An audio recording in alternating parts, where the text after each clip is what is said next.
반갑습니다. 한서대학교 장경입니다. 귀한 자리에 불러주셔서 감사하고요. 저는 원래 그 왕실 공예품이나 왕실 그 미술에 대해서 관심이 많습니다. 그래서 그 박사도 그 조선시대의 왕실에 대해서 했고, 그다음 제가 관심을 가지면 유네스코 세계문화유산이 됐어요.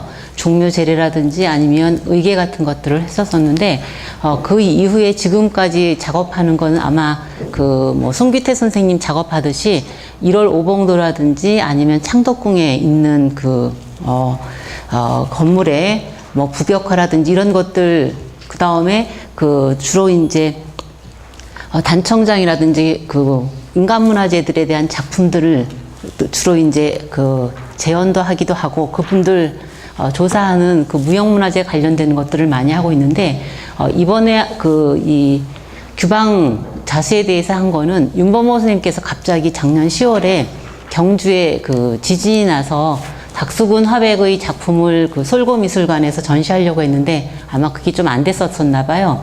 그래서 그 이 경주에 살고 계신 박대성 그 화백님이 가지고 계신 그 작품 중에 그 자수 작품하고 조각보가 있다고 한번 와서 보면 어떻겠냐고 했는데 깜짝 놀랐습니다. 제가 그래도 홍대를 다니면서 공예를 했다고 생각을 했고, 그 다음에 그 나름대로 작가들을 많이 알고 있다고 생각했음에도 불구하고 경주가 자랑하고 사랑하는 그 박대성 화백님에 대해서는 잘 몰랐었는데, 아무런 편견 없이 그분 작품을 처음 본 순간 그냥 울었습니다.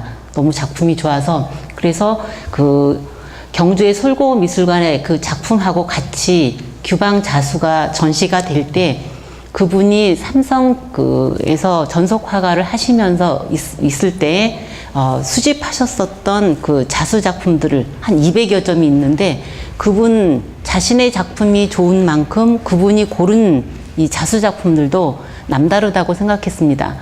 제가 그 미대 다니는 동안 가장 관심 있었던 주제 중에 하나가 섬육갈 다녔기 때문에, 아까 그 선생님께서 천연염색하는 그런 부분, 최근에 그 쪼겸이라든지 아니면 그런 그 천연염색하는 것, 그런 인간문화재들을 저는 지정하면서 그분들 작업 전체를 봤었었는데, 지금 보여드린 그 규방 자수 작품에서도 그런, 예전에 제가 그 공예과를 다니면서 술을 놓거나 이러지 않았었고, 저희는 타피스트리라든지 이런 걸 했었었는데, 그 이전 우리의 어머니나 할머니들이 했었던 작품에 대한 거를 박대성 그 작가가 스스로 골랐는데, 그분의 안목으로 고른 작품들이어서 조금 더 그 여러분들이 보실 때, 아, 이런 작품들도 그 작품이라고 하면서 볼 수 있겠구나 하는 것들 볼 수 있고요. 미나 하시는 여러 선생님들께서 보시면, 미나가 그 한 사람 한 사람들 그 자기 작품들이 다 다르듯이 자수 작품도 정말 솜씨하고 다르게 다른 여러 가지 점들이 있기 때문에 그런 점에서 공통점이 있지 않을까 하는 생각을 가지고 박대성 작가님이 가지고 있는 그 작품 고르면서 감동했고, 그리고 그 감동을 여러 선생님들한테 전달해 드리면 혹시라도 지금 그리시는 작품이 100년 후에 한국을 대표하는 문화재가 됐으면 좋겠다 하는 그런 마음을 가지고 시작하도록 하겠습니다. 앉아서 하겠습니다.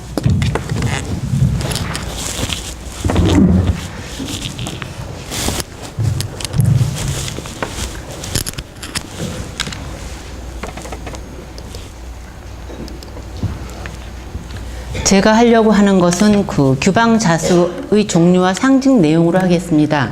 원래는 그 규방 자수하고 미나 작품을 비교해 달라고 했는데, 여러 선생님들께서 미나 하시는 분들이시기 때문에 그것보다는, 미나는 여러 선생님들 몫이고 저는 규방 자수를 조금 설명해 드리면, 원래 그 미나가 규방 자수의 원천입니다. 원천 소수고, 사임당, 저희 그 규방 자수할 때 첫 번째 언급하는 사람이 요새 이제 이영애가 나오는 이제 사임당인데, 그 사임당이 그린 그림을 그 다음에 그 이제 자수 작품으로 이렇게 만드는 그런 것들을 주로 많이 한다고 생각하고 있고요. 그렇게 할 때 이 자수, 원래 이 자수의 본이었던 그 민화가 어떻게 자수로 바뀌는가 하는 그런 부분들도 있긴 한데, 여기서는 그런 종류들, 여러 가지 종류가 있기 때문에 소산 컬렉션이라고 해서 박대성 선생님이 그 컬렉션 하셨던 그런 작품을 중심으로 해서 규방 자수에 대해서 설명드리겠습니다. 내용은 머릿말, 그리고 하롯하고 댕기, 그리고 굴레, 지금 현재 전시되어 있는 것들을 보실 때 도움이 될 수 있는 방식으로 제가 정리를 했고요. 그리고 의생활용 각종 주머니가 있는데 한 20, 30점에 있는 주머니가 하나도 똑같은 게 없습니다. 민화 작품이 하나도 똑같은 것들이 없듯이 같은 본을 가지고 작품을 하더라도 전혀 다른 자기만의 개성이라든지 자기가 꾸는 꿈 혹은 본인이 가지고 있는 솜씨가 달라지기 때문에 그러한 것들을 주머니 아니면 수저 주머니나 베갯모, 자잘한 현실 생활에 있는 작은 것들로 하는 그런 것들을 볼 수 있고요. 민화도 일정 부분 저는 생활 속에 조금 더 들어와야 된다고 생각합니다. 지금 현재 앉아 계신 여러 선생님들이 굉장히 많은데 제가 항상 무형문화재를 하면서 안타까운 것 중에 하나가 대부분의 경우는 민화를 하는데 이 무형문화재라든지 이런 부분들은 조금 더 방치되어 있고 그 다음에 활성화가 되어 있지 않아서 여러분이 민화를 하는 그런 솜씨를 가지고 있다고 하면 그걸 가지고 다른 우리의 전통 문화에 관련되는 것들을 조금 더 애정을 가지고 도와주신다고 하면 지금 현재보다 21세기 우리 후손들이 먹고 살 문화재를 만들어가는 것이 되지 않을까 그런 생각을 하게 됩니다. 지금 현재 가지고 있는 소산 컬렉션은 화가 박대성 선생님께서 70년대 이후에 인사동에 있는 골동상이나 아니면 개인 소장가한테 구입하셨던 그런 거였고, 그 당시 아마 삼성에서 워낙 박대성 선생님이 그림을 잘 그리시니까 그 잘 그리는 솜씨를 가지고 본인이 이제 전속 화가로 하시면서 받으셨던 여러 가지를 아마 이걸 가지고 계속 수집하신 것 같아요. 감동했습니다. 저도 좀 돈이 있으면 민화든지 나머지 것들 이렇게 수집을 해야 되겠다는 생각을 할 정도로 그만큼 애정을 가지고 하나씩 모으신 걸 보실 수 있고요. 그걸 가지고 지금 작년 12월부터 시작해서 지금 올해 계속 전시를 하고 있고 경주 솔고미술관에서 하고 있습니다. 그래서 여러분께서 이 세미나가 끝나시면 한번 솔고미술관에 가셔서 보셨으면 좋겠다고 생각하십니다. 전시 내용은 우리네 언니 혹은 어머니, 할머니가 수놓았었던 옷이라든지 그렇지 않으면 주머니, 그 다음 아주 작은 골무에서부터 작은 거는 골무나 그 다음에 매듭 단추부터 큰 거는 옷이라든지 한 벽면 전체를 채울 정도의 그런 큰 것들이 병풍까지 있으니까 한번 보셨으면 좋겠고요. 이러한 것들의 형태도 일상생활에서 입었었던 옷에서부터 그 다음에 주머니, 그 다음 버선본, 그 다음에 이런 여러 가지 것이 있기 때문에 보실 때 여러 선생님께서는 민화를 그리시니까 내가 그린 이 작품이 이게 수를 놓아지면 이렇게 되겠구나. 이런 데에 나의 꿈은 어떻게 나오면 좋겠나. 아주 작지만 그 안에는 우리 아이들을 위해서 또는 우리 식구들을 위해서 애정을 가졌었던 부모님의 마음 같은 것들이 담아져 있기 때문에 그런 것들을 한번 보셨으면 좋겠다고 생각합니다. 두 번째로 할 것은 화롯과 흉배, 그 다음에 단기, 그리고 굴레에 대한 것입니다. 지금 보여드리는 이 화롯은 소산 선생님께서 컬렉하신 작품이고요. 이것은 결혼식 때 신부들이 입는 홀례복으로 주로 사용했었습니다. 옷에는 시집가서 아들, 딸 잘 나라는 그러한 내용들이 담겨져 있는데 우리는 이걸 그냥 결혼식 때 입던 옷이겠구나 라고 생각했는데 실제로는 왕실에서 공주나 옹주가 시집 갈 때 왕실에서 만들어서 내려보냅니다. 그러면 실제로는 만드는 옷은 침박 라인이 만들고요. 그 다음에 수는 수박 라인 하는데 자수 놓기 전에 뽀는 도화서의 화원들이 주로 그림을 그린 거예요. 그래서 주로 앞보다는 뒤쪽이 훨씬 더 화려한 걸 볼 수 있습니다. 뒤에 수가 굉장히 많이 놓여 있고요. 많이 놓여져 있는 곳에 이성지압, 그 다음에 백복지원이라고 해서 이것이 두 집안이 결혼을 하면 모든 복의 근원이 오고 부부가 화합을 하면 집안이 잘 된다는 얘기가 있는데 그런 것들을 글씨로는 이렇게 이성지압, 백복지원이라고 여기다가 수를 놓고요. 그 다음에 아래쪽부터 물결 무늬가 있고 그 다음에 나무가 바위가 있습니다. 바위 위에 그 다음에 봉황이나 백한이나 꿩이나 원항이나 이런 그 새가 수놓이고요. 그 다음에 연꽃 위에 그 다음에 모란이 있고 그 다음에 나비가 날아요. 즉 나비가 있어서 이 부부가 화합을 하고, 그리고 난 다음에 그 연생 귀자라고 해가지고 그 연이어서 계속해서 자식들을 많이 낳아서 귀한 자식이 그 뭐 성공을 해서 이을곡이 되거나 이러면 집안이 더 화평해지고 하는 그런 내용들이 되면서, 그러면서 부모가 여기 나무 그 바위가 있으니까 오래오래 축수 장수하면 좋겠다. 모든 그 중요한 그 가족들의 그 우리 윤범 선생님 말씀하는 길상이라든지 그냥 민화하시는 여러 선생님이 가지고 있었던 꿈이나 그 다음에 가족들의 여러 가지 것들, 뭐 건강, 화합, 장수, 이 모든 것이 이 옷 하나에 다 들어가는 거예요. 그림 그리는 것도 그렇지만 수 놓는 건 굉장히 쉽지가 않습니다. 그러니까 하나의 수를 놓으면서 그 마음들을 담아놓고 염원을 가지고 있으니까 얼마나 이걸 보는 순간 사람들이 감동하겠어요. 그리고 예전에 그 공주나 옹주가 결혼할 때는 좋은 집, 이재용이라든지 뭐 현대라든지 이런 데를 결혼시키지 않았습니다. 주로 그 공주나 옹주를 볼 때는 한 6품 정도 되는, 그러니까 그 지금으로 따지면 뭐 공무원 중에 한 6급 공무원한테 보냈어요, 시집을. 그렇게 시집을 보내다 보니까 이 공주나 옹주가 그렇게 잘 살 수가 없어요. 그러니까 이렇게 그 만들어준 이 화롯을 가지고 뭘 하냐면 드레스 대여업을 했습니다. 그래서 동네에서 결혼할 때 그 공주가에 있었던 이 화롯을 빌려서 입어가지고 결혼하는 거예요. 그래서 그런 여러 가지 것들이 있는데, 우리가 보고 있는 이 소산 컬렉션은 그거보다는 좀 시대가 내려서 아마 19세기에서 20세기 그 다음 이 정도에 조금 더 내려오는 거라고 생각하는데, 나머지 공주나 옹주가 있었던 그 입었던 옷들 같은 것들이 이제 그 이후에 수집되어 있는 것도 있더라고요. 보시면 꿩이 꿩 같지 않고 원앙 같지도 않고 백한 같지도 않습니다. 왜? 이것을 그린 사람이 조금 더 단순화시키는 거예요. 그리고 수를 놓으면서 복잡하고 너무 화려하면 이 전체의 그 조화가 되지 않으니까 그걸 조금 더 단순화시켜서 그 수를 놓은 그런 것들을 볼 수 있고요. 색도 이 하얀색부터 검은색까지 가는 사이에 자릿수라든지 이런 수를 놓으면서 도톰하게 그 안에다가 속심을 집어넣고 해준다든지 하면서 하나하나 자식들을 생각하고 그 다음에 결혼하면서 행복해지길 바라는 마음 같은 것을 이렇게 꾸몄습니다. 그리고 그런 대표적인 것들 중에 가장 유명한 게 보건공주의 화롯이라고 할 수 있어요.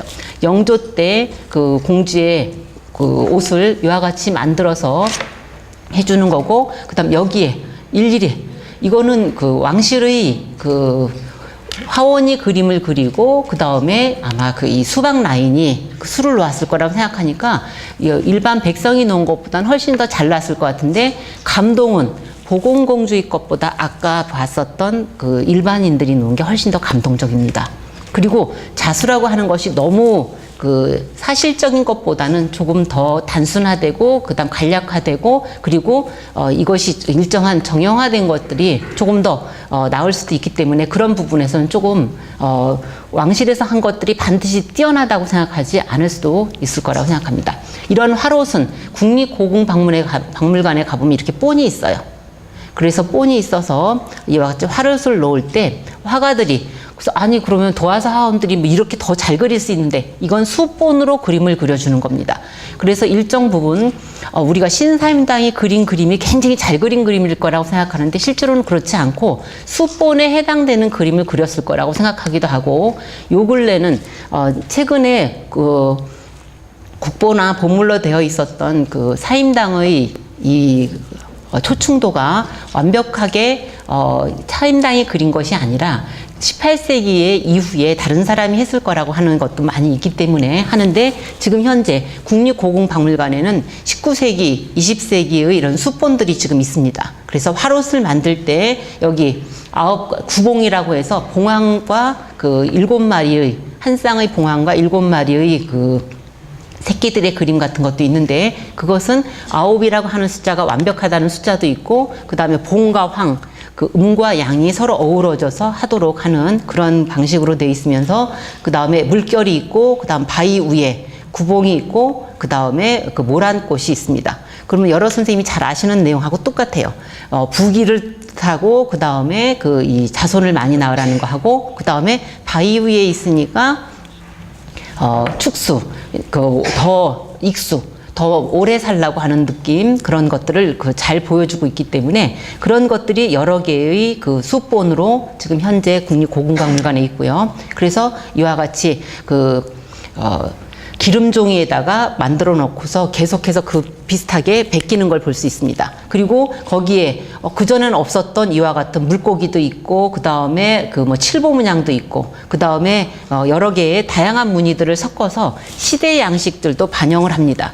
저는 21세기의 민화는 21세기의 이 꿈을 좀 담았으면 좋겠다. 21세기의 민화가 아직도 19세기나 18세기 그대로 베낀다고 하면 21세기적인 것들이 없기 때문에 조금 더 시대성을 좀 반영했으면 좋겠다고 생각하는데, 지금 이러한 그 봉황본들도 18세기 것과 그 다음에 20세기 것이 조금 달라집니다. 그리고 그렇게 해서 수를 놓은 거는 더 시대가 내려가 있는 걸 볼 수 있어요. 그래서 18세기, 19세기, 20세기 이렇게 되어 있으면 이렇게 조금씩 변화하고 달라지고 있고, 그 다음에 새로운 요소라든지 새로운 색깔이라든지 이런 것이 추가됩니다. 그러면 왜 지금 현재 보여드리는 이 밑에 있는 자수를 20세기로 보느냐면, 여러 선생님들이 한번 자수를 보실 때 잘 한번 보세요. 뭘 보시면 되냐면 지금 보이는 핑크색입니다. 이거는 형광안료로 해서 어머니도 우리 아버지한테 시집 올 때 술을 가지고 오신 게 있었어요. 그런데 비단실이 상당히 많은 색 중에 가장 엄마가 좋아하셨던 실이 이 달콤한 핑크색인 거예요. 그런데 제가 모두에 뭐라 그랬냐면, 홍대 공예과를 다녔다 그랬는데, 그때 제가 염색했던 그 실이 이런 색깔이에요. 즉 뭐냐면 형광안료예요. 이런 형광염료들은 1860년대 이후 화학염료가 나오면서 하는데, 왕골도 그렇고 실크실에 가장 예쁜 색깔로 들어가는 게 바로 이 핑크색입니다. 그래서 이상할 정도로 핑크색이 많은 게 19세기에서 20세기에 걸친 조각보도 그렇고 수도 그렇고 많이 보여지고, 화학색이 들어왔을 때 그동안 가지고 있었던 천연염료나 여기에서 볼 수 없는 색깔들이 지금 보여드리는 이런 연두색, 그 다음 핑크색, 이런 색은 절대로 천연에서 나올 수가 없습니다. 그리고 천도 마찬가지예요. 그리고 조각보에서 상당히 많이 보여드리는 색깔들이 뭐냐면, 무늬들이 반짝반짝하면서 작은 무늬가 있는 것들이 있습니다. 그게 왜 그러냐면 1920년에서 30년대 화학적인 인견이 들어왔습니다. 그래서 지금 창덕궁을 제가 복원하면서 대조전이라든지 이런 곳에 있는 커튼이라든지 이런 것들을 새로 만들어서 갖다 놨었었는데, 그곳에 있는 이 커튼이라든지 아니면 직물들이 상당수가 다 인견입니다. 왜? 그전에 있었던 비단보다 한 3분의 1에서 2분의 1에서 3분의 1 가격이면서 훨씬 더 좋은 색감과 훨씬 더 좋고, 그 다음 왕실만 해도 가장 빨리 외국에서 나온 최첨단 기술들을 빨리 받아들이기 때문에, 그릇도 1910년대 고종 황제나 순종 황제가 커피 마시던 거 다 수입품입니다. 제가 학교 다닐 때 배웠던 아르누보에 해당되는 도자기, 금그릇 이런 것들이 다 식기로 들어와서 창덕궁이나 아니면 이런 것들을 가지고 이 창덕궁에 있는 대조전을 꾸미려고 봤더니 거의 다 서양식인 거, 서양 그릇인 거예요. 왜? 수입품이 많아지니까. 그래서 할 때도 지금 보여드리는 색감들이 대부분 이렇게 이런 색깔? 천연염료로 이런 색깔이 절대 나올 수가 없습니다. 여러 선생님이 홍화로 한번 100번을 염색을 해도 이 색깔 절대로 나오지 않고요. 그 다음 하얀색 말고 옆에 핑크색, 천연염색으로는 절대로 나올 수 없는 색이고, 녹색 이런 색깔이 나오지 않아요. 우리가 알고 있는 양록 색깔이거든요. 이 단청을 할 때는 양록색일 거고, 그 다음에 할 건데, 이러한 것들이 1860년대의 그런 화학 안료가 80년대, 90년대, 그 뭐 1900년 들어왔을 거고, 그 다음에 천은 그 인조견이라든 이런 것들이 있을 거여서 그 화학 안료와 그 다음 이런 것들이 있는데, 제가 전공이 의계라고 얘기했었잖아요. 1600년부터 1920년대까지의 그 의계를 다 봐도 1800년도 이후에 양록이나 이런 것들이 주로 나오면서 그런 것들을 보여주는데, 염색으로서는 이와 같은 색깔에서 그런 것을 볼 수 있겠습니다. 자, 그럼 보시면 이것이 그 창덕궁에 있었던 그 복원공주의 그런 자수의 본이었고, 그 다음에 자수를 한 거고요. 그 다음 이것이 조금 더 좋은 19세기 말에서 20세기에 정말 좋은 괜찮은 화롯은 어디가 있냐면 이렇게 시카고 외국에 가 있어요.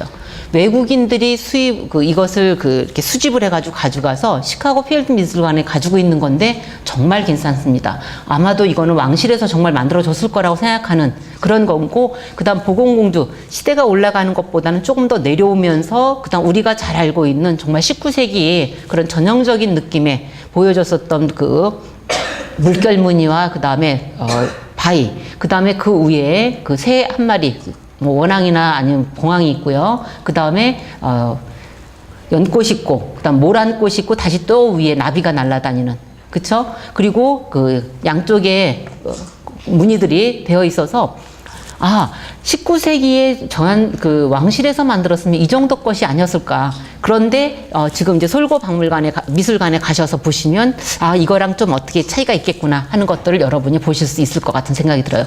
이랬을 때 뭘 보시라고 그랬을까요? 색상을 한번 보세요. 색감이 아까 봤었던 그 색감이 아닌 거예요. 우리가 알고 있는, 이건 브루클린 미술관에서 수집한 건데, 시카고 필드 미술관에 있는 화롯이나 브루클린 미술관에 있는 것이 색깔들이 보시면 좀 색이 그 천연염색에 해당되듯이 이렇게 낮아요. 그 채도라든지 이런 것들이 낮게 되어 있고, 그 다음 브루클린 박물관에 또 다른 경우 굉장히 다양하게 여러 가지가 있었습니다.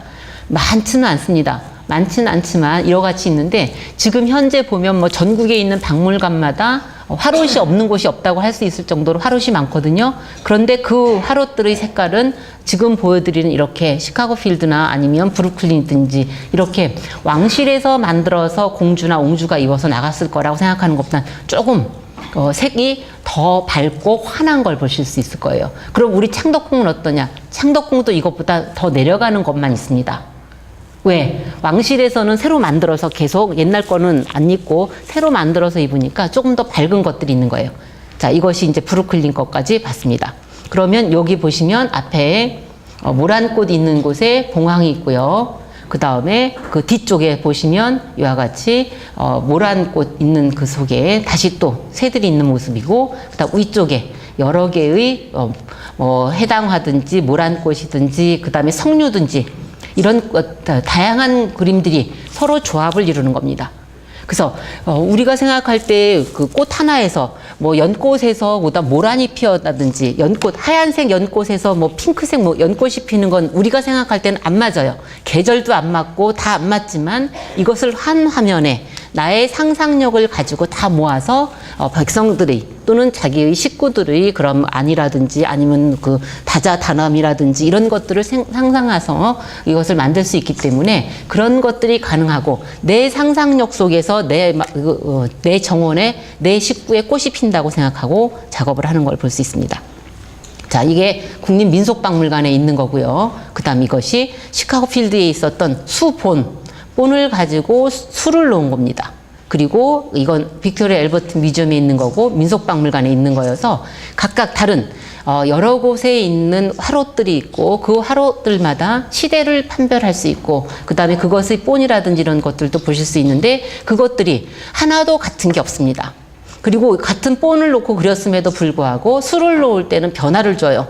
그 그림 그릴 때는 하나의 그 깃털에서 파란색만 나가고 있으면 수를 놓을 때는 깃털 하나마다 따로따로 그 수를 놓고 있기 때문에 같은 그 본이라도 같은 것을 하지 않고 각자의 개성과 다른 것을 보여주는 거고, 민화하시는 여러 선생님이 그린 모든 작품이 다 개성이 있는 모습이라고 생각합니다. 제가 그린 예를 들면 그 비너스는 제 모습을 닮았고, 여러 선생님, 이영실 선생님 그린 거는 아마 이영실 선생님을 닮았을 거예요. 각각 다릅니다. 솜씨가 다르듯이 똑같은 그 석고가 다르듯이 민화의 경우에도 다 다를 거기 때문에 나만의 모란꽃, 나만의 연꽃, 나만의 봉황 이거를 찾는 게 매우 중요합니다. 똑같이 누구 거랑 뭐 멋있게 뭐 화려하게 그 다음에 자연에 있는 모습을 그대로 자연에 있는 모습 그대로 하지 마십시오. 사진 찍는 건 사진이 더 잘 찍어져요. 제가 그냥 카메라 들고 가서 찍는 게 그 연꽃 그리는 것보다 훨씬 더 자연스러울 수 있기 때문에 여러분이 그리는 민화라고 하면 여러분 마음속에 있는 그것을 그리는 것이 필요할 거라고 생각합니다. 자, 이것이 이제 우리 석주선 박물관에 있는 겁니다. 굉장히 화려하고 우리가 알고 있는 거예요. 그렇죠? 단언컨대 이 색깔이라든지 이런 것들은 그 당시에 만들어낼 수가 없습니다. 조선시대에 19세기든 18세기라고 하면 그거보다는 조금 시대가 내려갈 거라고 생각하고요. 고려대 박물관에 있는 거는 조금 그래도 그것도 마찬가지로 시대를 보지 마시고 여기서는 뭘 보는 게 더 중요하냐면 이와 같이 그림입니다. 그쵸? 수. 이것도 혼자서 못 놔요. 민화에서도 이 정도 그리려고 하면 꽤 오래 걸릴 거라고 생각하는데 그래도 민화보다 수는 어떤 경우는 여러 명이 달라붙어서 결혼하기 전에 한 3개월 동안 10명 정도가 3개월 동안 꼬박 해야 됩니다. 지금도 굉장히 비싸게 하고 있는데 그런 거고요. 이게 지금 현재 창덕궁에 있는 거예요. 창덕궁에 있는 건 훨씬 더 제가 볼 때 고려대라든지 아니면 석주선 박물관 거보다 더 전형적이에요. 그러니까 잘 하지 않았다는 얘기예요.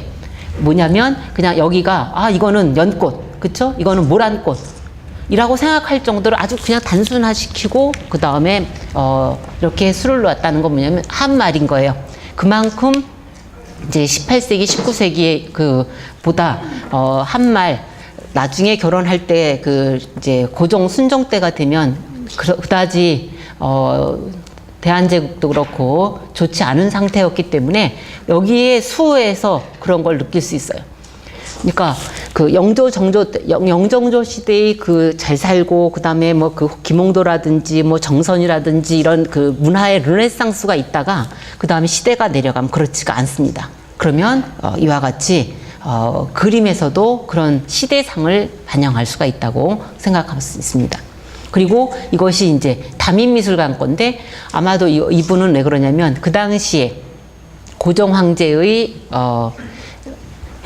후궁이었었던 분이 가지고 있었던 것들을 상당히 많이 가져 나갔기 때문에 그런 것들일 거라고 생각을 합니다. 그렇기 때문에 이것이 다민미술관 것이 창덕궁 것보다는 조금 더 자수로서는 조금 더 잘 놓은 자수라든지 그런 걸 볼 수 있습니다. 자, 여기에 놓여져 있는 수는 이렇게 이제 이게 규방 자수니까 자수도 좀 보시라고 가져왔습니다. 그래서 자릿수가 놓여 있고요. 그 다음에 이렇게 자련수 어긋나게 이렇게 해서 여기 보시면 하얀색과 그 다음에 노란색 사이에 이렇게 그라데이션처럼 처리하듯이 처리하는 그런 것이 있고요. 이렇게 할 때 그 안쪽에 이렇게 속에 심을 넣어서 속심도 이렇게 넣어줍니다. 그리고 이제 이음수 빡빡하게 이어줘서 이음수 같은 것도 있고요. 그 다음에 평평하게 하나씩 놓는 평수가 있습니다. 그리고 그 사이에 이와 같이 연꽃잎을 놓는 것은 가름수라고도 하고 그 다음 털처럼 넣어서 털수도 있고 굉장히 다양한 이름도 있습니다. 그리고 이렇게 씨앗을 그쵸? 하나씩 마무리해가지고 집어넣어주면 씨앗수라고 이렇게 부르기 때문에 평수, 씨앗수 그리고 수 놓는 사람마다 다양한 이름으로 부르기 때문에 매우 다양한 이름을 가지고 있어서 이게 다 제가 말하는 게 같은 이름으로 똑같이 부르지는 않습니다. 제가 보니까 이 1920년대 일제시대 때 이거를 이미 한번 정리를 합니다.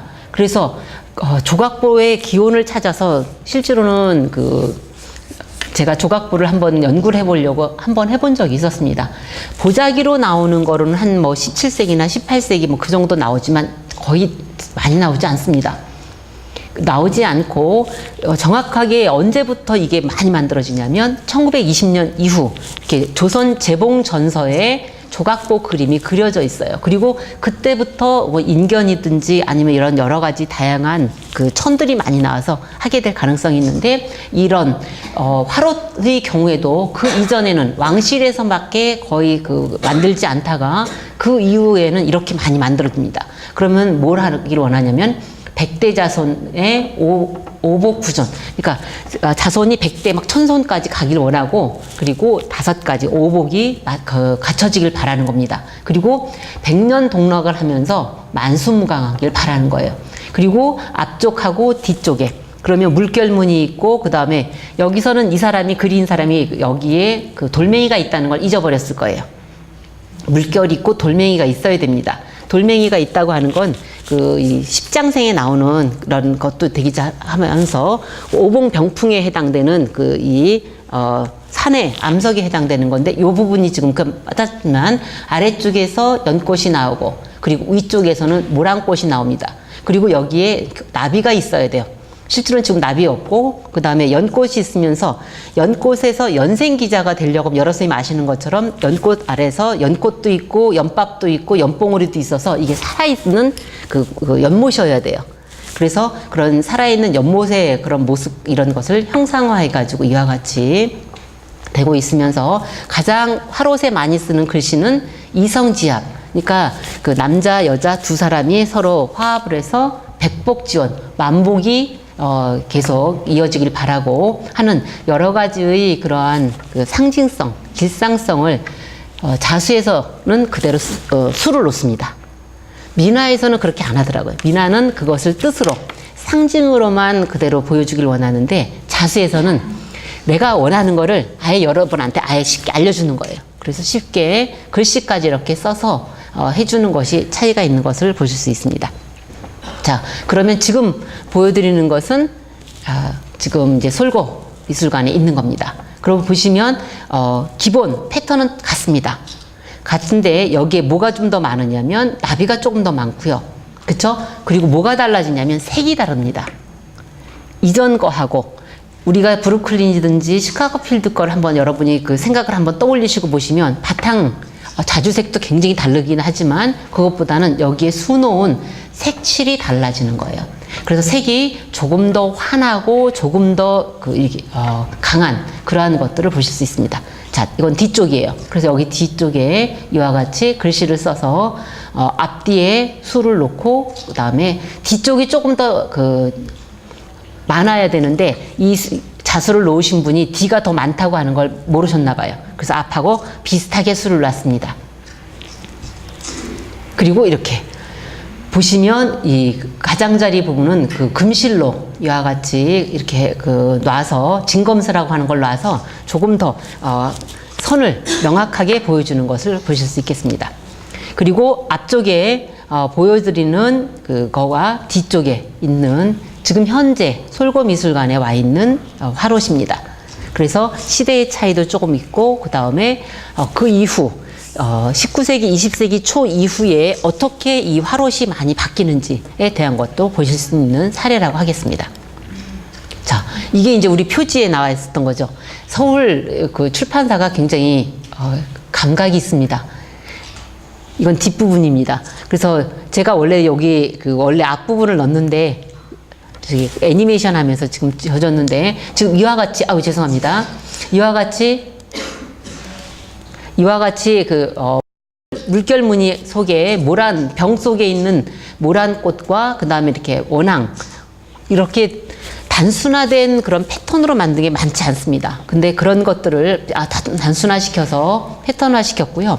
그 다음에 그걸 여러 번 이렇게 앞뒤에다가 늘어놓고, 그 아래쪽에는 지금 보여드리는 것처럼 이렇게 연꽃, 그 다음에 뭐 석류, 그 다음에 해서 굉장히 길상적인 의미를 가지고 있다는 좋은 의미들이 가지고 있는 꽃들을 잘 조합을 시켰는데, 주황색 속에 거의 핑크색에 가까운 색깔로 되어 있어서 굉장히 감각적입니다. 그래서 또 다른 21세기적인 이러한 20세기적인 자수의 한 전형이 아닐까라고 생각을 하는 그런 것들을 만들었고요. 저는 이거 북한 거라고 생각합니다.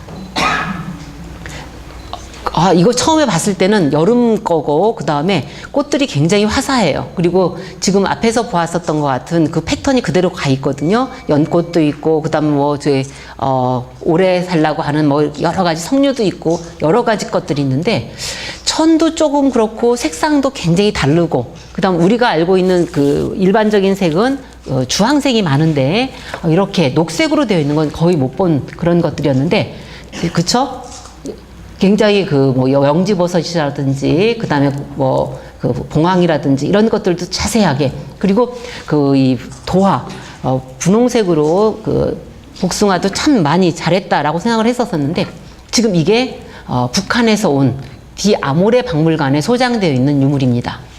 그래서 북한에서 이런 것들을 많이 만들어서 수출을 했었었는데, 이렇게 디아모레 박물관에 있는 거고, 지금 이거는 제가 2006년에 남북 전통공예 교류전을 한 적이 있었어요. 그래서 북한에 있는 인간문화재들 거를 가져다가 전시를 한 적이 있었는데, 그때 개성에 있는 할머니 한 분이 이렇게 만들어서 보내드린 거예요.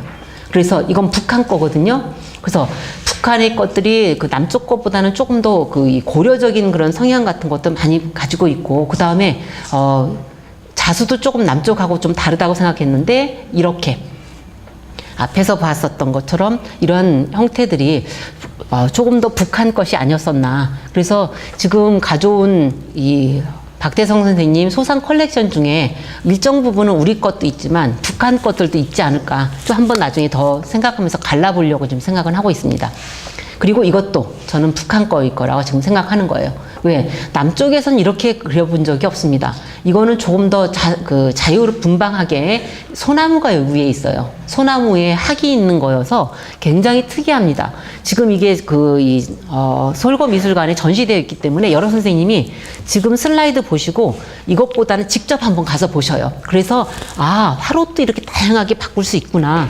바꾸되 남쪽하고 북쪽이 조금 다른 그러한 그 감각도 있을 수 있고 디자인도 있을 수 있고, 조금 원래 있었던 거를 변형시키고 바꾸고 그런 것이 20세기적인 그 작가 정신이 아닌가라는 생각도 하게 됩니다. 댕기입니다. 지금 이게 북한 겁니다. 실제로는. 제가 이 남북 전통공예 교류전 할 때도 가져왔는데, 그거보다 석주선 선생님이 결혼식 하는 이 자기 친척들 사진 찍은 거 보면 북한 쪽에는 이 댕기를 비녀에 이렇게 걸어요. 1m가 넘습니다. 그러면서 이와 같이 발댕기라고 해가지고 여기에 하고, 여기에 한쪽에는 이와 같이 십장생, 한쪽에는 연꽃 속에 학이 있는 이러한 그림이든지 여러 가지 다양한 그거로 하는데, 진주도 주렁주렁 달기도 하고 굉장히 크고 주먹적이고 이렇게 해서 댕기가 조금 다른 형태를 가지고 있는데, 그런 것 중에 북한 것이 있어서 지금 여기 가져온 것 중에 북한 것들도 꽤 있는 것 같은데, 이건 제가 북한 거라고 확신할 수 있고 하는데 나머지 것들은 잘 모르겠어요. 그리고 이런 것들, 그러니까 결혼할 때 뒤쪽에 이 화롯 있는 댕기 머리를 갖다 이렇게 하고 나서 하는데, 한쪽에 모란 꽃이 있는데 여기는 일직선으로 올라가고 여기는 달라요. 그러니까 좌우가 대칭이 안 됩니다. 그래서 자수도 이렇게 좌우 대칭이 안 되는구나. 색깔도 다르게 됩니다. 그렇죠? 모란꽃, 그러니까 암석 위에 모란꽃이 있는데 이번에는 연꽃에 여기에 원앙이 있고 연꽃이 있으면서 어디선지 알 수 없게 이렇게 막 별이 부서지는 것 같은 이런 표현까지 되어 있어요.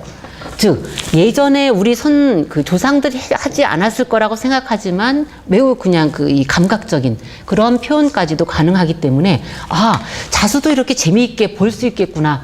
제가 실제로 이 도록 쓰면서 고통스러웠었습니다. 왜냐하면 윤범호 쌤한테 연락받고 그 다음에 하겠다고 하고 사진 오고 나서 이거 쓰는 동안에 제가 베트남에 여행을 갔었거든요. 베트남에서 여행 가는 동안 낮에는 이제 조사 다니고 밤에는 와서 밤새 원고 썼거든요. 그런데 원고 써도 잠이 안 올 정도로 굉장히 좋았었던 것이, 작품이 이 소산 컬렉션에 있는 작품들이 다 다양해요. 지금 보여드리는 이렇게 우리가 알고 있으면 보통 이게 좌우대칭이거든요. 근데 좌우대칭이 안 돼요. 앞에서 그 발댕기도 한쪽은 십장생이고 한쪽은 그 송악이 있었다고 하듯이 여기도 모란인데 이쪽 모란은 4개가 올라가는데 이쪽은 아주 그냥 그 크고 작은 모란이 있고요. 이쪽은 모란인데 여기는 연꽃이 있는 것처럼 뭔가 다르게 돼 있어서 조금 더 다양하게 다르게 그 작가의 상상력이라든지 이런 것들을 가지고 조금 더 변화를 주는 것도 필요하지 않을까 하는 생각들도 하게 됐습니다. 굴레는 상상을 초월합니다. 실제로 남쪽에서는 그 굴레가 많이 안 써요. 왜? 춥지 않으니까. 그런데 북쪽의 경우는 굉장히 춥습니다. 그래서 겨울 모자를 반드시 쓰게 되는데 이거는 모자밖에 없어요. 딸랑 여기 목 위에 모자밖에 없는 상황인데 여기에 각각의 모란이라든지 아니면 뭐 여러 가지 해당하든지 여러 꽃들이 다 다릅니다. 엄마가 알고 있는 다양한 꽃을 위에다가 해주는 거예요. 자, 보세요. 이거는 훨씬 더 중국 거 같은 느낌이 많이 들어요. 그러면서 여기에 수시를 가지고 이렇게 표현해 주는 거거든요. 남쪽보다는 북한 쪽에 훨씬 가깝다고 느껴지기도 하고, 그리고 이것이 중국에 가면 중국 북방 쪽에 그쪽 느낌하고 많이 같습니다. 북쪽이 남쪽보다는 훨씬 중국에 가까운 느낌인데 추우니까 이렇게 해주고, 그 다음에 이 아래쪽의 것은 나중에 갖다 붙인 것 같아요, 더. 그러니까 집에 있는 것 중에 고칠 것이 있으면 이렇게 갖다가 하기도 하고, 여러 개의 천이 있으면 그 아버지 바지 고쳐가지고 뭐 엄마 거를 아이들 이렇게 해주듯이 그렇게 고쳐서 입혔었던 것들을 확인할 수 있는 그런 예라고 하는데, 이렇게 다양한 꽃무늬들이 있고 이렇게 어느 거 하나도 버리지 않고 거기에 다양한 천이라든지 이런 걸 가지고 해주는 겁니다. 그래서 생활 속의 작은 거, 여러 선생님이 민화도 하시지만 제가 볼 때는 조금 더 다양한 분야를 하라고 하는 이유 중에 하나가, 민화는 민화협회만 해도 12,000명이 넘다 그러는데 무형문화재는 한 종목에 5명도 안 돼요. 그런데 문화재청에서 이제 얼마 전까지 회의했는데 앞으로 계속 그런 다른 여러 종목의 분야도 키우려고 생각을 하실 때 여러 선생님께서 그런 여러 다양한 분야에도 좀 도전해 줬으면 좋겠다라고 생각하는데, 자수도 그런 분야에 들어가긴 합니다. 자, 여기 뒤에 보세요. 그쵸? 여기 앞에 머리 있는 부분에서부터 뒤에까지 어떻게 되느냐면 이렇게. 여기에 어떤 거는 옥이기도 하고 어떤 거는 유리기도 합니다. 그래서 유리가 뭐 그렇게 중요해? 중요합니다. 19세기 말에서 20세기에는 유리라고 하는 것이, 저희 집도 어렸을 때 보면 시골에 문 창호지 바르고 요만큼 하나 있죠. 밖에서 누가 오나 거기 하나밖에 유리를 붙인 적이 없어요. 거울도 그렇고 그만큼 중요해서 하는데, 이렇게 유리라든지 이런 걸 가지고 쓰고요. 그 다음에 이렇게 수복 강령이라든지 부귀영화 같은 것들을 자수로 놓는데, 색감도 한번 보세요, 선생님. 녹색과 그다음 자주색과 그다음 빨간색과 그다음에 주황색 해서 다양한 형태의 조가리 천이 있으면 그 조각천을 어떤 거 하나 버리지 않고 정말 알뜰하게 살뜰하게 사용하면서 그거에 그냥 놓지 않고 수를 놓아서 우리 아이들 머리에 부기하고 그다음에 강령하길 바라는 그런 것들을 하고 있습니다. 겨울 모자만 있는 것이 아니라 여름 모자도 있어요. 왜?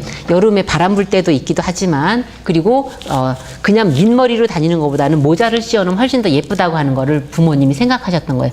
요즘은 모자가 다 똑같아요. 그쵸? 그런데 예전처럼 이렇게 다양한 패션 모자라고 생각합니다. 제가 모자를 좋아하거든요. 왜 그러냐면 모자를 좋아하기도 하지만 조선시대 때 선비의 상징인 가시라든지 이런 것이 있잖아요. 전 세계에서 우리나라가 제일 모자가 발달한 나라이기도 하고, 지금 현재도 전 세계의 30% 있는 모자를 우리나라에서 만듭니다.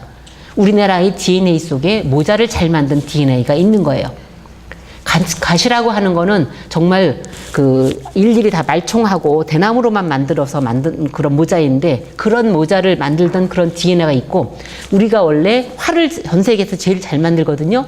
제일 잘 만들기 때문에 지금 현재도 양궁이 세계를 하고 있는 것이 우리나라가 동이족.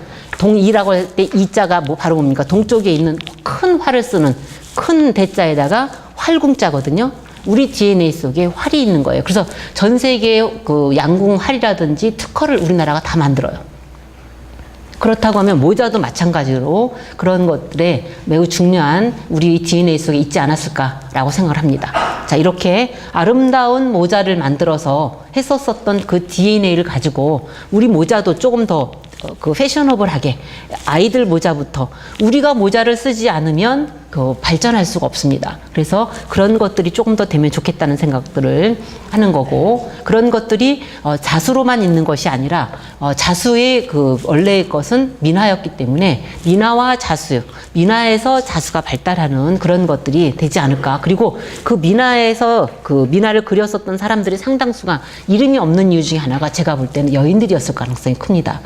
규방자수도 누가 했는지 몰라요. 모든 건 다 좀 예쁘면 다 사임당이에요. 왜? 여성의 대명사가 사임당이니까. 그래서 그런 건데, 이렇게 민화와 이 규방자수의 그런 관계성 같은 것들, 지금 여기도 여러 가지의 모자에 이렇게 다양한 문양이나 아니면 이런 것들을 수를 놓은 걸 볼 수 있습니다. 그러면 주머니는 더 대단합니다. 주머니 중에 이렇게 작은 주머니, 동그란 주머니는 왕실용입니다. 왜? 그 하늘은 둥글고 땅은 네모나다고 했기 때문에 천원지방으로 둥근 주머니는 주로 왕실용으로 많이 했는데, 왕실용만 쓴 건 아니에요. 이렇게 뭐 모란꽃이라든지 거기에 그 작은 천으로 여러 가지를 붙여서 할 수 있기 때문에 다양한 것이 있고요. 그 다음에 이렇게 강랑, 기주머니라고 하는 것들은 원래는 서민용이었었지만 여기에 십장생이라든지 모란, 그리고 이와 같이 그 연꽃이라든지 이런 것들을 했는데 하나도 똑같은 게 없습니다. 매우 다양한 그런 모습을 보여주고 있고요. 그 다음에 지금은 열쇠고리가 이렇게 있지만 예전에는 뭘 했습니까? 집에서 이렇게 왜 그 뭐 곳간에 쇳대들 여기다 붙여놓는 거예요. 그러면 거기에 앞과 뒤입니다. 앞에는 봉황, 이 연꽃하고 영지하고 그다음 이 송화기라고 하면 뒤는 또 다른 형태로 이렇게 해서 앞뒤로 하고요. 그 다음에 이렇게 모란 속에 이와 같은 그 학을 해준다든지 해서 다양한 형태로 지금 그 현재 열쇠고리 10시 아직 안 됐는데 11시 안 됐는데, 왜냐면 앞에 스님이 조금 한 10분 더 하셔서 저거 10분 더 해야 되는데 그래서 막 말도 빨라져요. 그림도 얼마나 많이 가져왔는지 몰라요. 200개 가져왔는데 200개 거의 다 넣었어요, 제가. 보여주는 게. 왜냐하면 그 지금 화면으로는 크게 보이시지만 가서 보시면 선생님 그 실망하세요. 요만해요. 아주 작은 것도 있고, 그 다음에 주머니만 해도 요만하고, 그 다음 열쇠표는 좀 크지만 나머지 그 골무 같은 건 너무 쬐끄맣거든요. 그런데 이제 화면으로 보시면 훨씬 여러 선생님들이 감동을 하시거나 아니면 감정을 가지시면 그 감동을 가지고 여러 선생님들의 작품 속에 이것들이 나왔으면 좋겠다는 생각을 합니다. 그래서 다양한 여러 가지 것들이 있다고 하는 것들을 보여주고요. 이렇게 다양합니다. 집에 내가 가지고 있는 어떤 그것이 있으면, 옷고름이 있으면 옷고름을 잘라서라도 옷고름이 옷이 헐면 그 헌 옷을 가지고 잘라서 하기도 하고, 엄마 거든 할머니 거든 아니면 나머지 것들 버리지 마세요. 왜? 저희 충남에는 누가 있느냐면 조각보 할머니가 계십니다. 그 침선장제, 제가 그 무형문화재로 지정해드렸었는데 조각보 장인은 없기 때문에 침선장으로 지정을 했는데, 그 할머니는 그냥 집에 가면 여기서부터 저만큼 되는 그 아파트 안에 장롱마다 옛날 천들 있죠. 천들이 다 있어요. 그러니까 그 할머니가 만들면 허동화 선생님의 그 우리나라 옛날 조각보, 조선시대 조각보라고 하는 거 있는데 그 할머니가 딱 피면서 이거 내 겁니다, 내 겁니다 하는데 당신 거래요. 그러니까 천은 옛날 거지만 솜씨는 그 할머니 거예요. 여러 선생님들도 집에 있거나 누군가의 옷 같은 거, 전 어머님 그 한복, 60년대 결혼하실 때 가져왔었던 한복이 있거든요. 홍콩 양단이라고, 예쁜 양단이라고 하는 보라색이 있는데, 그거 잘라서 뭔가를 하면 60년대 이 천인 거예요. 작품이. 그런 것들도 활용하면 좋겠다. 그리고 아까 오칠 위에다가 그 미나 같은 걸 그리시는 것도 있는데, 저는 이런 그 옛날 천이든지 이런 것도 활용하는 것들도 필요하지 않을까 하는 생각들도 하는데, 지금 이렇게 자수한 거에 열쇠패들에는 그런 것들, 천 외에 옷고름이든지 아니면 그 끝동이라든지 그렇지 않으면 깃이라든지 이런 것들을 이용해서 사용한 것들도 꽤 있습니다. 그래서 아까 얘기했죠. 이런 핑크, 그쵸? 야, 그다음 이런 주황색. 없습니다. 그리고 실제로는 보시면, 가서 보시면 제일 많은 것, 제 눈에 왜 그 규방자수의 꿈과 멋이라고 했었냐면, 그 꿈, 멋도 그렇지만 그 색감이 핑크색 금이에요. 제가 원래 붙이고 싶은 건 핑크색 금. 우리 어머니의 핑크색 금이었거든요. 보세요. 여기에 있는 핑크색, 여기에 핑크, 여기에 핑크, 여기에 핑크 다 있어요. 어디든지 하나도 빼놓지 않고 거의 다 그 공통되는 색깔이, 왜? 그 당시에 이런 것들을 매우 좋아했었던, 그랬을 거라고 생각을 합니다. 버섯 너무 예쁘죠, 그쵸? 그런데 이 버섯의 요 끝에 보세요. 이렇게 실로, 명주실로 이와 같이 하고, 이렇게 작은 국화꽃을 신어서 막 떼꼬질꼬질한데도 불구하고 여기에 있는 색은 뭡니까? 핑크색이에요. 그쵸? 그렇잖아요? 그리고 나서 여기에 이제 버섯들 보시면, 공통되는 색깔 무엇이라고 물어보면 핑크입니다. 왜? 어머니가 좋아하는 건 복사꽃. 나도 도화사를 한번 해볼 거야. 좀 있으면, 그쵸? 이 복사꽃이 필 때 그 핑크색. 누구나 가지고 있는 봄이 색깔. 진달래든지 이 핑크색의 꽃에, 그럼 뭐, 이것이 굳이 뭐가 아니어도 돼요. 그냥 진달래여도 되고, 그 다음에 복사꽃이어도 되고, 영지버섯이, 그 꽃을 해주는 거고, 작게 이와 같이, 이 버섯 코에다가 하기도 하고, 그 다음에 옷섭에다도 하기도 하고, 여러 가지를 하는 겁니다.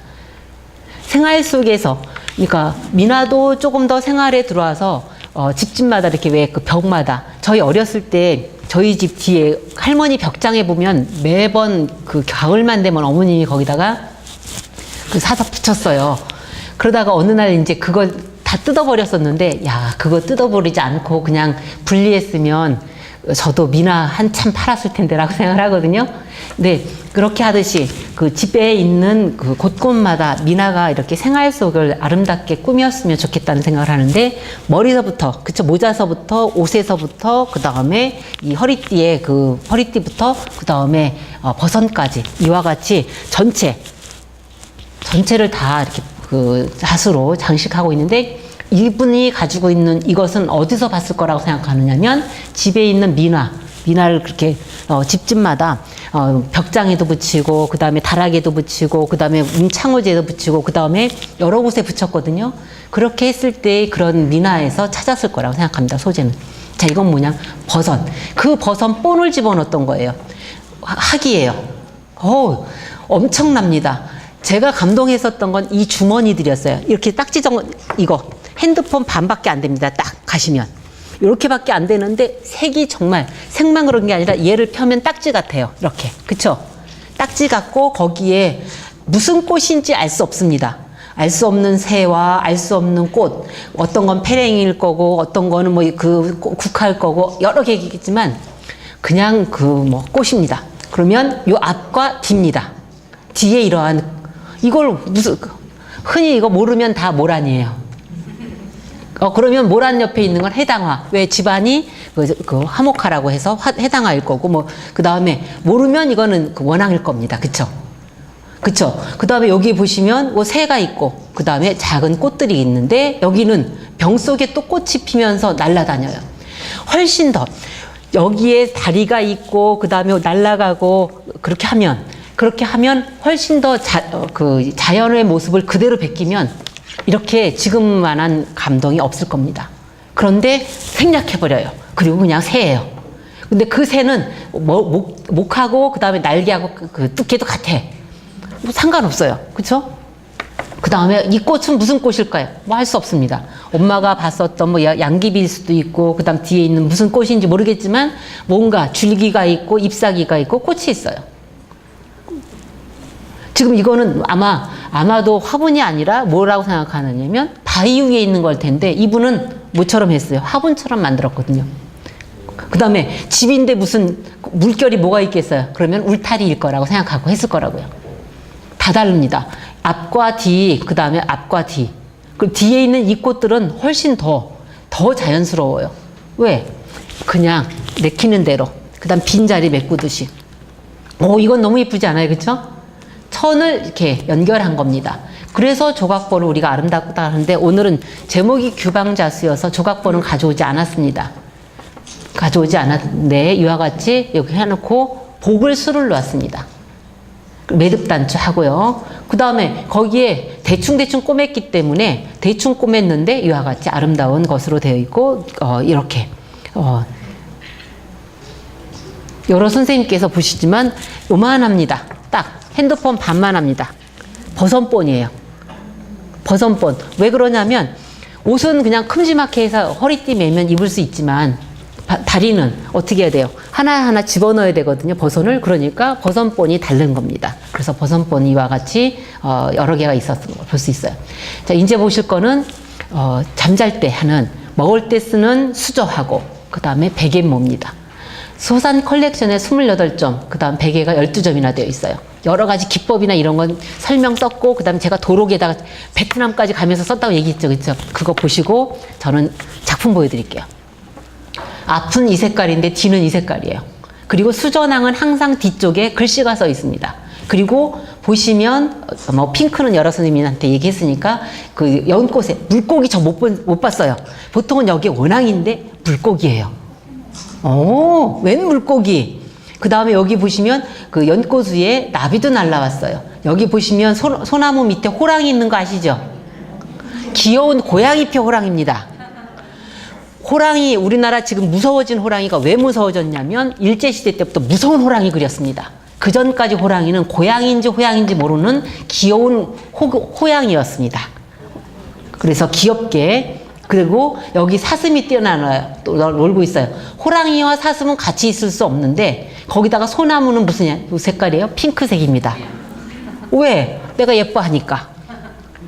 내 마음속의 색깔을 얘기해 주는 겁니다. 거기에 그래도 부부화합을 원하니까 뭐로? 나비를 표시해 줍니다. 자, 여기는 또 소나무인데 여기는 오동나무예요. 오동나무에 꿩이 이 봉황이 올라가 있는 거고요. 그쵸? 봉황이 있고 거기에 모란이 있고 그 다음에 대나무가 있고 여러 가지가 같이 섞여 있습니다. 대나무와 모란과 그 다음 이런 것이 섞여 있을 수가 없는데 그거 상관없어요. 왜? 내 작품이니까. 그다음 여기 글씨는 뒤쪽에 다 있다고 얘기했죠. 여기 보시면 이거는 조금 더 소나무와 해서 십장생에 조금 더 가깝습니다. 그쵸? 가깝지만 배치라든지 구도라든지 술을 놓기 위해서 이 수전항에 어떻게 배치하고 포치하는가. 그리고 요즘 학은 제가 볼 때 너무 징그러워요. 왜? 너무 그 자연하고 닮아 있어요. 그래서 목도 길고 막 이게 날아다니고 막 뚱뚱하고 막 이런데 예전 거는 이 화면에 정확히 맞을 정도로 학이 고개를 확 돌리고 있고 그다음 다리도 막 꺾어져 있어요. 그쵸? 고구려 고분벽화에서 보는 것처럼 다리가 막 한쪽으로 다 있어가지고 얘 다리가 꺾여 있나 봐. 얘를 좀 펴줘야지. 그렇지만 이거는 그림인 겁니다. 자수인 거기 때문에 그것이 가능한 그런 거로 되어 있는 걸 보실 수 있을 거예요. 자, 여기도 그 소나무의 아래에 여기 밑에 있는 그 암컷은 뚱뚱합니다. 수컷은 좀 날씬하고 그 다음에 자라들 얘네들이 막 목을 확 뒤로 꺾고 있고요. 그쵸? 그 다음에 여기 이번에 학도 아니에요. 무슨 제가 볼 때는 병아리 같아요. 그래도 왜? 소나무 가지에 학이 올라 있으면 소나무 가지가 부러질 정도거든요. 그러니까 좀 작은 귀여운 애를 갖다가 이렇게 놓고 그리고 아마 수노타가 잊어버렸을 거예요. 엄마 하고 누가 부르니까 뛰쳐나가다 보니까 에이 그래 여기까지 하고 말지 뭐. 그쵸? 그 다음에 여기에 이제 사슴이라든지 뭐 사슴 이런 보라색 사슴 없지만 보라색에 그 다음에 이 소나무까지 있는 학까지 그렸습니다. 이것도 또한 굉장히 그 호랑이하고 사슴하고 있고 그 다음에 정말 자유롭게 내 영혼이 자유로운 거예요. 그림 그리는 사람의 자유로운 영혼이라든지 이런 것들을 보실 수 있고 그 다음에 연꽃에서 봉오리가 피어나면 어때요? 그쵸? 모란에서 피어나면 어때? 그 매화하고 지금 현재는 매화하고 모란이 같이 막 섞여 있습니다. 그쵸? 그 다음에 뭐 소나무하고 여러 가지가 물속에서 막 소나무 생기고 그래도 괜찮다고 생각하는 정도고 모란인데 이런 모란이 같이 피면 안 되거든요. 그래도 아래는 난초, 위에는 모란도 백모란하고 뭐 여러 가지가. 그다음 이거는 이제 옆에 그 수놓듯이 작은 천조가리를 붙여서 이와 같이 아주 그 다양한 그러한 것들을 연출하고 있는 겁니다. 다양하게 아름답고 그 다양한 그런 모습을 보여줄 수 있어요. 그리고 이거는 깔끔해요. 그쵸? 이분 성격이 좀 까칠한 사람인 것 같아요. 옆에 뭐가 나가는 거 싫어해. 그리고 뭐 도톰한 것도 싫어해. 평면적이야. 난 평면적인 여자야. 이렇게 평면성만 가지고 있으면 나중에 한 몇 번 더 하면 피카소 됩니다. 너무 똑같이 입체감 이런 것만 하지 않고 나만의 개성이 필요하다고 저는 생각하는 거예요. 그리고 여기서는 뭐가 더 중요하냐면 물결하고 색깔이 중요해요. 색감이 내가 중요하다고 생각하면 색감을 더 강조하는 겁니다. 그리고 여기에 물총새가 막 날아다녀요. 한 번도 본 적이 없는 물총새지만 내가 여기에 물총새를 한번 날아보게 하겠다. 그리고 연꽃에 뭐 줄기 같은 것도 다양하게 하겠다. 이렇게 생각을 하는 거죠. 이거는 송화기예요. 그렇죠? 송학으로 표현을 해주는데, 여기는 뭐 그 나무, 소나무 나무까지 위에 그 송학의 표현을 보여주고 있고, 이 부분도 송학인데 조금 옆에 거랑 훨씬 달라요. 그쵸? 여기 목은 막 거의 구부러지고 꼬부러지고 막, 기부스 했어요. 비슷한 것 같은 본을, 틀림없이 미나가 그린 본을 가지고 했을 건데, 여기에서 그는 매화, 여기는 대나무. 그쵸? 그 다음에 여기에 다리 하나밖에 안 들어가지고 자식이 일품관, 재상, 국무총리나 이렇게 재상이 되라고 하는 건 똑같은데 그 위에 표현하는 것들은 조금 달라지는 거예요. 이거를 먹으면서 너가 재상까지 올라가라. 신사임당이 율곡한테 하는 얘기가 되겠죠. 그렇죠? 그래서 그런 그 상징성을 현대에도 이렇게 할 수 있다고 지금 생각합니다. 저분이 지금 빨리 끝내래요. 자, 백앤모. 여러분이 지금 하고 있는 백앤모에 여러분이 하고 있는 거로 한번 하면 지금은 미나도 있고 여러 가지가 있을 수 있는데 이런 걸 가지고 하면 나중에도 이런 것이 필요하지 않을까라고 생각합니다. 아름답죠? 그쵸? 다양한 꽃으로 그 다음에 해줘서 어디서도 똑같은 게 없습니다. 하나도 똑같은 게 없고 베개 하나 똑같은 거 없고 그 다음에 주머니 하나 똑같은 게 없으니까 저 육골 베개가 이렇게 해서 그저 볼록볼록 집어넣어 가지고 이거는 이제 전승공회 대전에도 많이 내거든요. 낼 때 보면 이거 참 열심히 했다 라고 생각했는데 이걸 딱 보니까 이건 또 다 달라요. 연꽃도 있고 그 다음에 매화도 있고 모란도 있고 그쵸? 뭐 장미도 있고 뭐 여러 가지 페랭이도 있고 여러 가지 꽃을 다양하게.